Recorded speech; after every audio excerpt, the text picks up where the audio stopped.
Hello and welcome to Different Perspectives. I'm Paul Ndiho in Washington. Tonight, we take a closer look at one of the most dramatic Miss Universe competitions in recent history. Miss Mexico Fátima Bosch Fernández was crowned Miss Universe 2025. Still, her win comes after a public confrontation with a pageant executive that sparked a contestant walkout and raised serious questions about how women are treated on the global stage. Miss Batch was berated during a pre-search ceremony and escorted out by security. But several contestants also walked out in solidarity. She later said that she had come to be a voice and not a doll, positioning herself as one of the major contestants representing women empowerment rather than just glamour.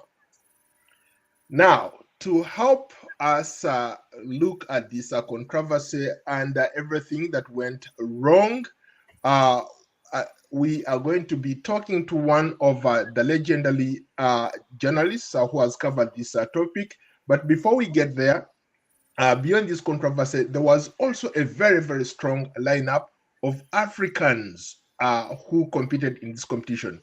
As a matter of fact, 18 Africans contested, made their global mark on the stage, turning pageantry into a platform for activism, entrepreneurship, philanthropy, and cultural representation. Now, joining us is my good friend and former colleague Lino Mudu, a global commentator, a journalist, and longtime advocate for women empowerment across Africa and here in the diaspora. Ms. Lino, welcome to Different Perspectives.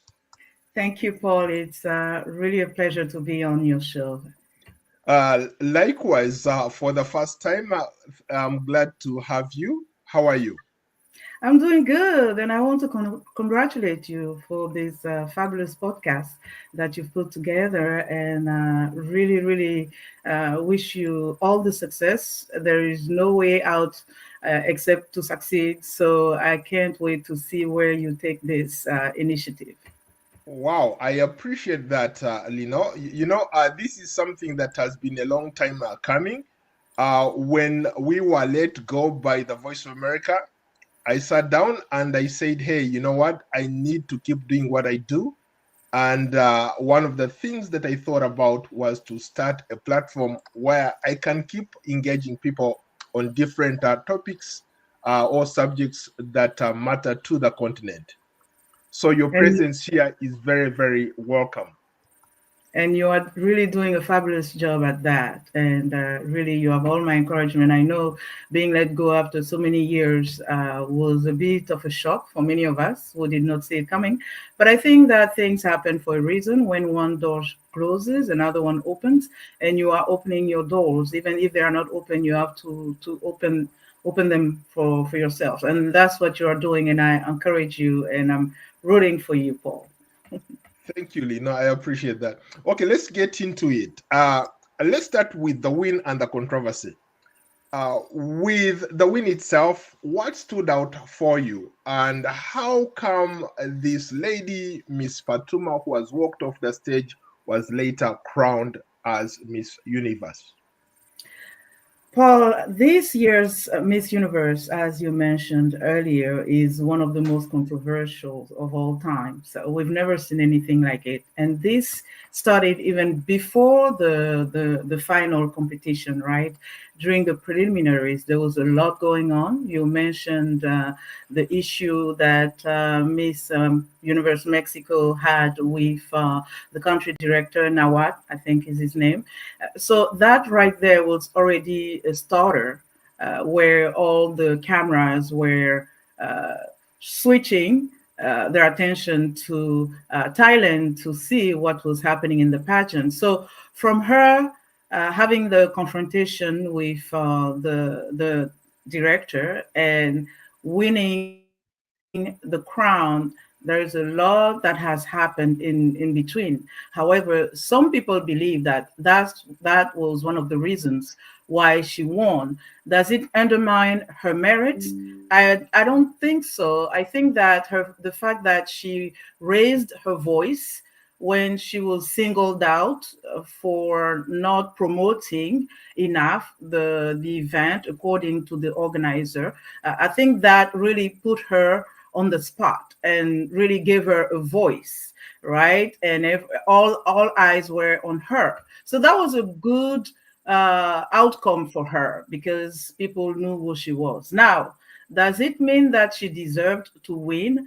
You had a panel of judges that decided. You also had different activities leading up to the final competition. The issue is she was not one of the most performing contestants, and that's one of the realities and that many people are saying, myself included. Why? Because I followed every step. uh, Sometimes I woke up at 2 o'clock in the morning just to connect with Thailand, given the difference in time. I woke up at 10 p.m. I slept earlier just to be in the know and see what they were doing every day as much as I could, because most of their activities, except for the judges' interview, the preliminary interview, most of the activities were televised, and you could see it on the stream on the web.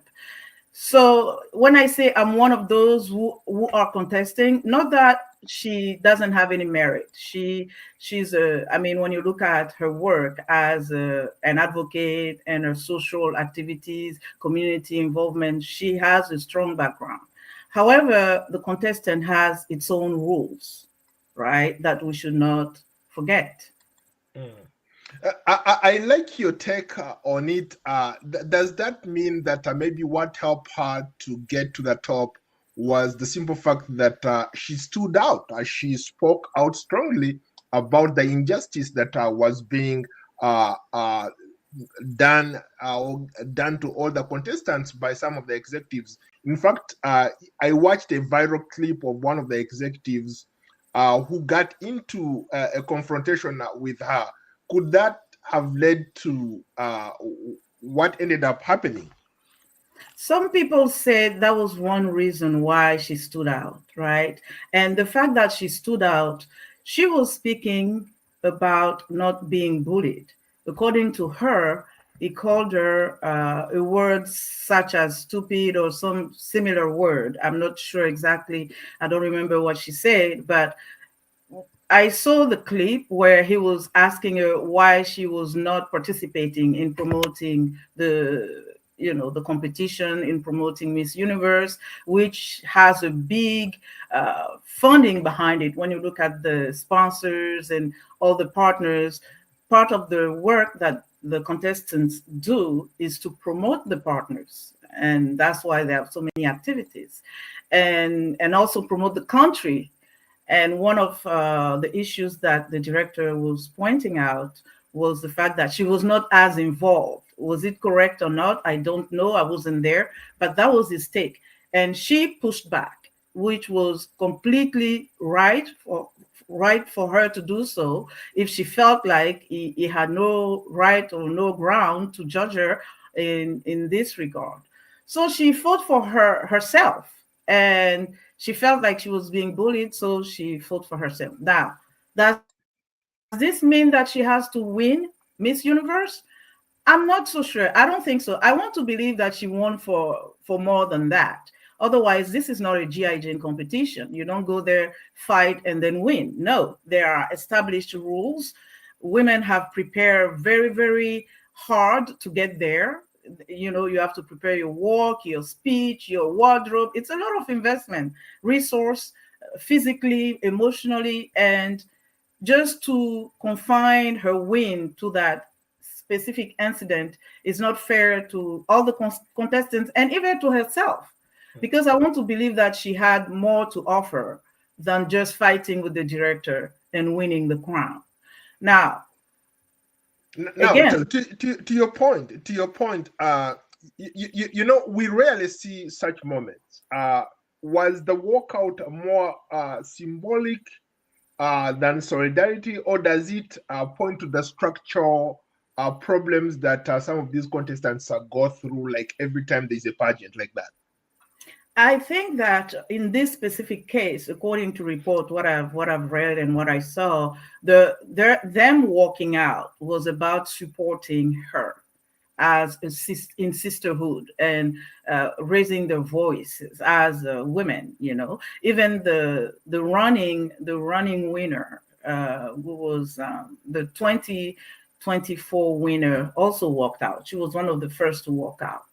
And it was in solidarity of her, because the ladies did not agree. Many of them did not agree on how this was handled, for the director to speak to her like that, single her out, and basically reprimand her. And these are women that invest so much time and their heart, their mind into this, and you have to respect them. There is a way to talk to people that still show respect, and I think that's the sentiment. They felt like she was not respected to some point of being bullied, so they walked out in solidarity. Again, to my point though, does this mean that she has to win the crown? Well, I guess so many things that go into making such a decision. When you look at, for example, her standing out and speaking out for all those women, I think in most cases people get a sympathy vote. So could it be that perhaps because of that, expressing herself maybe led to people changing their minds and voting her as the winner? Okay. Maybe also, if I could add, are beauty pageants still relevant platforms for advocacy or social impact in 2025? Okay, that's a very good question that you ask about the relevancy of beauty pageants in 2025. To go back to your first point about her being noticed and people changing their mind because she fought for her right, basically, I think that we cannot base an entire competition on one moment. You know why? Because this will be an unfair advantage to her. Yes, it was an advantage to her to speak her mind, although it wasn't a pleasant experience for her because she felt bullied. But does it mean that because she had that experience, all other efforts from all other contestants have to be undermined? Listen, many people agree that Olivia Yassé was the contestant from Cote d'Ivoire, was to be the winner. And if they did not take her, at least Philippine. But I think many people agreed that it was supposed to go to Cote d'Ivoire. You know why? Because she was consistent. She delivered an exceptional and flawlessly executed performance throughout the competition. During the preliminary, she was there every single step. She was there, and she was brilliant. She was consistent. And one of the things that I didn't see with Miss Universe Mexico is consistency. I even look at her because of the incident that happened, the scrutiny was on her. So evidently, my eyes were also on her. And I was looking at her as one of the people to watch. But I kept seeing that she was not putting as much as some of the other contestants. I felt like she didn't deliver. She was the least performer. And I will tell you something. The top 5 that went to the end, I had 3 out of 5 because I had either Guadeloupe or Turks and Caicos in the top 5. Mexico was in my top 12, but was not in my top 5. Again, this is my opinion. Some people can disagree with me. That's fine. But I've been around pageantry since I was 16. And I have my personal experience. And I've even coached some women. 6 out of them, I coached 6 women over the years. It's been a passion, so I didn't do it regularly, but I did it sporadically. And all the contestants that I coached won. Even at the international level, I had 2 contestants go to an international competition, and they both won. So I have a little bit of discernment when it comes to pageantry. I never competed, but I'm just passionate about it in supporting other women. Now, some people have their own feelings. They don't think it's relevant. They think it doesn't value women when we talk about women empowerment. And I went to a phase in my life where I had that narrative too. I didn't feel like it valued women, because to put a bunch of women in swimsuit, walk around, people, I'm very conservative, and I disagreed at some point. But at the same time, I met some women that were interested, and because I had that thing about coaching and everything, I coached them out of maybe dedication or friendship or personal reason. I coached them, and they ended up winning. So why are beauty pageant relevant? This calls for debate, right? But I think that if we want to, because they're there to stay, they're not going to disappear. So let's look at the glass half full. You have a big opportunity for countries to build. If you look at pageantry internationally, it's definitely a big PR move, a big economic move, because tourism, culture, even politically, geopolitical move. There is a lot that goes into it. And for the women themselves, it's a platform to voice their if they have charities or they have issues that they're fighting for. To have such a platform is not always available. While around beauty pageantry, it has existed for many, many years. I think that there is a need to restructure beauty pageantry. I also organized one, a very important one in my country. And what I did, instead of having swimsuit, I had sports. So the sports part was about, I had a sports exercise. They wore, they were wearing sweatpants and joggings to show how fit they were, because we also were promoting, fitness, health. So I think these competitions have something to offer, but they have to be, there is a need for rethinking them, especially the swimsuit competition. And when I see now that the swimsuit have become, narrower and narrower now, they're walking around in G-string, I think. Hey, we gotta see some stuff. So, I disagree with that part. Yeah, let's talk about. You talked about Miss Ivory Coast. Let's talk about African excellence in general. 18 contestants are from different African countries. Showcased their excellence at that global stage. They brought powerful backgrounds from filmmaking to psychology, business leadership. What stands out about this shift for you, since you've been following these pageants for a very long time? I think the contestants this year were very strong. Many of them stood out. For example, Zambia and Namibia. They had a very strong presence. I think that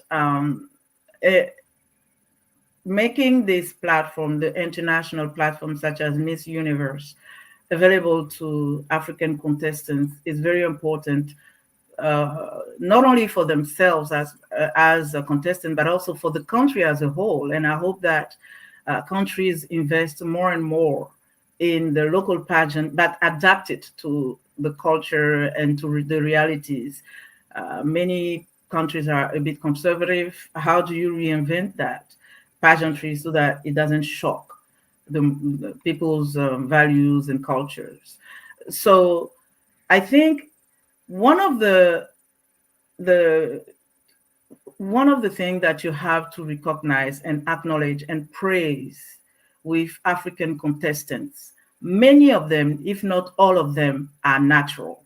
And when I say natural, I'm not talking about wigs, or because people always complain, yeah, you guys are African, you reject your hair. Listen, when it comes to beauty pageantry, we are beyond the hair debate. Why? Because each person wants to put the best foot forward. Some women will think that it's with long fake hair like I'm wearing now, that they look better or they feel better or they have more confidence. No, I can wear my hair without the wig. Actually, I wanted to do that, but anyway, I didn't find what I was looking for, so I just put on the wig. So it's not about rejecting your identity. One of the things that you have to know and be mindful of is the fact that when you go to the international platform with beauty contest, a lot of them have plastic surgery done. Many of the contestants, I'm not trying to undermine or bash anyone or anything, but it's part of the culture, for example, in Latin America, that pageantry be associated with plastic cosmetic surgery. It's the culture, it's the pageantry culture, which we don't have in Africa. It's even forbidden in Africa to have plastic surgery, cosmetic surgery, and take part of the beauty pageant. I know I can speak for. We have natural beauty. Yeah, you have to be natural to compete. And when you go to Miss Universe, Miss World, many of the contestants have plastic surgery done, cosmetic surgery done. So the African women come there beautifully, naturally beautiful. Beautifully, naturally beautiful. This is my own making, because they don't have all this. I'm not aware if some of them did, but I know as a whole, as a rule in general, many of them don't have plastic surgery done. Many of these medical procedures are not readily available anyways in some of the countries, and if they are, they're very costly. So the contestants have to focus on what they bring. I can tell you, Olivia Yaste, from head to toe, all natural. She invested in physical fitness, and it was on social media. It was everywhere to see. You see, so she prepared physically. I think some of the thing that a couple of the contestants, African contestants, didn't have was the preparation. The physical fitness. Maybe there was, maybe sometimes the pageant structure doesn't have enough resources. They don't have the money to invest in a contestant. So she has to do a lot of things on her own. And even if they have the money, it's not as much as a country that is like so into pageantry like Venezuela, for example, or the United States. It's an entire industry, right? So you have a lot of sponsors and funding. But if you take a country like Namibia or Zambia or Zimbabwe, they're pulling strings, they're doing the best they can, and the women come beautiful and natural. You see, to the point that you just made, when it comes to preparation, you've helped, like you said, you've coached a couple women to compete in some of these competitions. What does it take to prepare these women? First, the mind. It starts here. You can have a contestant that is beautiful, but if in her mind she's not ready, or she's stressed, or she's not secure, she's not going to succeed. She's not going to go as far as possible. I can tell you there was one of the African contestants who was beautiful, but she had personal issues in terms of mental issues. Not mental issues because she was sick or anything, but because she felt a lot of pressure, and she felt like she was nervous. She was not ready among all these women, the contestant from DRC. See, so when it starts with the mind, and then of course preparation, physical. The thing is, Miss Universe has adjusted its some of the criteria. Before, you had to be young, single, no kids. I mean, very, very strict. Now they've opened it. So that's why you saw women that are more than 40, they are mothers, they have children, they competed because the criteria are more flexible. But this is the jury. But de facto, when you look at who make the top 12, who makes the top 5, they have to look a certain way, right? That that criteria is still there. You have to look a certain way. You have to present a certain way. And then when you go to the top five now, what is the decisive factor? Is the question and answer. And that's one reason why people again are saying Mexico was not the winner, because she didn't have the strongest answers, right? They had two questions and she didn't have the strongest answers. That's why there is an outcry too, because once you get to the top five, it's almost like you start from scratch. Interesting. How about for people who have like young girls? I have two young girls. Maybe in the near future they might want to compete for something like this. What does a parent or anybody who is interested in sponsoring somebody do to prepare them for these kinds of events? Beauty pageants have evolved over the years. Back in the days, you could just be cute, pretty, and that's it. But now you have to be very well spoken, well informed, educated at some point, because the competition is no longer beauty alone. It's also your mind and also your platform. What matters to you? So I will say, Olivia, for example, that was a childhood dream to compete in pageantry. So mentally, she prepared herself because that was her dream. So when you want to pursue a dream, you prepare your mental in that sense. So what I will say is, if the parents support the dream of the girl and they don't see any issue with it, then they have to start prepare them mentally and intellectually, so that they can go as far as possible, and then physically understand the importance of hygiene in terms of your health. Because when I say hygiene is not it's not about their body being wearing deodorant or anything. That's not what I'm talking about. I'm talking about health and fitness, your diet. How do you eat? Because there are some things that are like an investment. You invest early and you win later. This is your health and fitness, your education. Those two are major investment if you want your little girl to compete later. She has to be open to the world. She has to know current affairs at her level. Of course, I'm not asking her to give us a dissertation on the war on Ukraine at 8 years old, when she's 8 or 12 or 10. You know what I mean?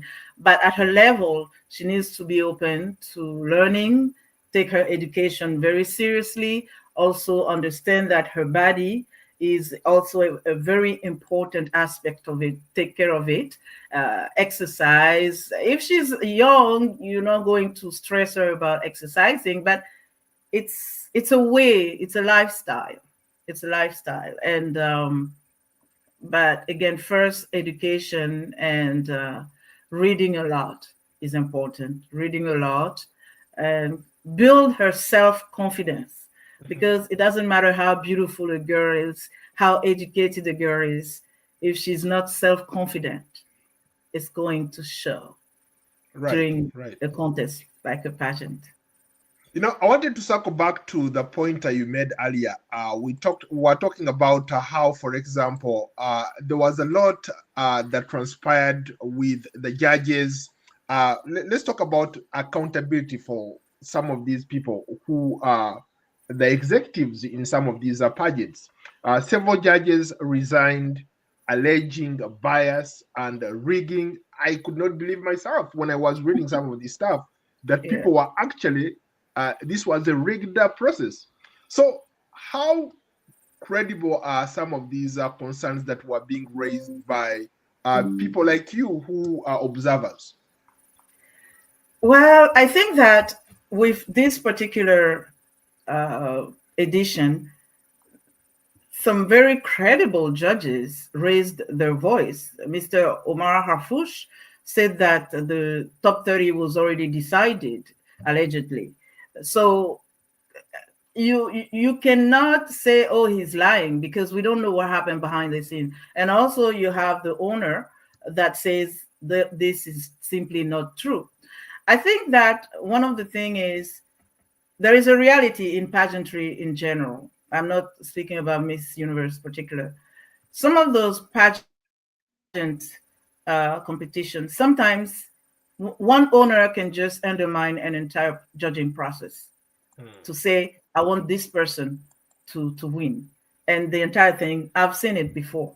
And the real winner will be first runner up, second runner up, as a consolation prize. We've seen it before. A lot of times there's a lot of, listen, they say follow the money. There is a lot of money that is put moving behind around. these sponsors, partners, deals. Sometimes it's even political. Don't forget, when you reach the international level, even local level, you will see some political. If you have a country where they have different political parties, there is so much at stake when it comes to pageantry. It's not a black and white process. So yes, I can say that this can happen. I'm not saying this is what happened with Miss Universe, but there's no smoke without fire. One of the judges, one of the sitting judges who took part in the judging process, said that she's a former Miss Universe. She says she will not participate again in Miss Universe until there's more transparency in the scoring and judging process, because she felt like, you know, the result was not as they expected. You see, so there's no smoke without fire, and So the should gentleman owner. Yes. now, based on what you're saying, if I hear you correctly, you seem to suggest that so many things happen like behind the scenes. Uh, are there like calls for maybe a global policy to protect these contestants from misconduct or public humiliation? Or on the other hand, what reforms can these pageants have in place to make the process very transparent, very ethical, and empowering for some of these young people who want to be future contestants? One of the things that was happening in past Miss Universe that didn't happen this year, which is one of the issues that the sitting judge was complaining about, is the way they tabulate the score. Uh, in the past, they will have an independent cabinet consulting firm take the results. Each time the judges are done with, you know, noting the grading the contestant, they will give the notes to the cabinet to do the tabulation and have the final result. So it was an independent, credible process, that's how it happens in many countries. I know in Ivory Coast, it's part of the process where there is supposed to be at least that to happen. And I think that's one thing that will also rebuild trust, that the scoring be done, the calculation be done by an independent consulting firm. And also, the rules are known, but there has to be more clarity in terms of the judging process. I think there was a bit of confusion. For example, they had a voting system online through an app. So they had different categories where the ladies were supposed to vote, and then the top 30 were going to be selected from that voting system. But that wasn't very clear. And when you look at the top 30 that were selected, not many of the girls were part of that 30 that were selected. Some of them were, but not all of them were. And are you taking the top 2 of each category or the top 3? So there was a little bit of unclear information there. I think the scoring, judging process has to be clear. The ladies also have activities prior to the final competition. Apparently, during those activities, they also look at them, how they behave, what are some of the things that they are doing that can position them at a certain place. So I think clarity in terms of the criteria, so that and then an independent judging process, not having results before the final, not opening. One of the things that really bothered me was the fact that they had those different categories that people had to pay and vote. I don't have a problem with paying; it's a business, right? But some of the categories that were open were not even available. For example, evening gown. How do you vote for an evening gown category when you haven't even seen the gown? So people were just voting to support the candidate, but it wasn't accurate. Best evening gown, best costume, all these categories were not available to be seen before. So I think the scoring, the judging was very unclear, right? Interesting.